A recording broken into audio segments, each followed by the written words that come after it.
বিসমিল্লাহির রহমানুর রহিম। প্রিয় ভিউয়ার্স, আপনারা দেখতে পাচ্ছেন যে স্ক্রিনে যে একটা ফল জাতীয় গাছ, এটা করলাম এই দেশীয় গাছ না, তার দেশীয় কোনো মানে বীজ না, এটা থেকে যে বীজ উৎপাদন হবে এই বীজ দিয়ে আমি করলাম বাজিগর এবং আমার যে লাভবার্ড অন্য অন্য পাখির যে খামার আছে সেই খামারের অর্থাৎ খামারের খাবার হিসাবে এই গাছগুলো করলাম আমি আমার তৃতীয় তলার ছাদ বাগানে আমি করেছি।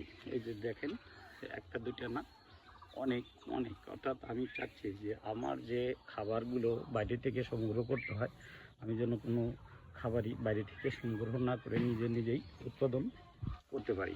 এইভাবে একটা দুটা না, অনেকগুলো গাছ আছে। এই যে দেখতে পাচ্ছেন যে এরকমভাবে অনেক গাছ, অনেক, এই যে দেখবেন এইভাবে অনেক গাছ আছে আমার, যেগুলো দিয়ে আমি অর্থাৎ আমার নিজস্ব চাহিদা মিটিয়েও মানে আমার পাখিদের খাওয়াও আমি আরও উদ্দীত রাখতে পারবো। এই যেভাবে দেখেন, এগুলো করলাম সব তৃতীয় তলার ছাদ বাগানে আমি করেছি। অর্থাৎ আমি চিন্তা করেছি এটা যে আমার পাখির খাওয়ার জন্য যা যা প্রয়োজন সব কিছুই যেন আমি নিজেই উৎপাদন করতে পারি।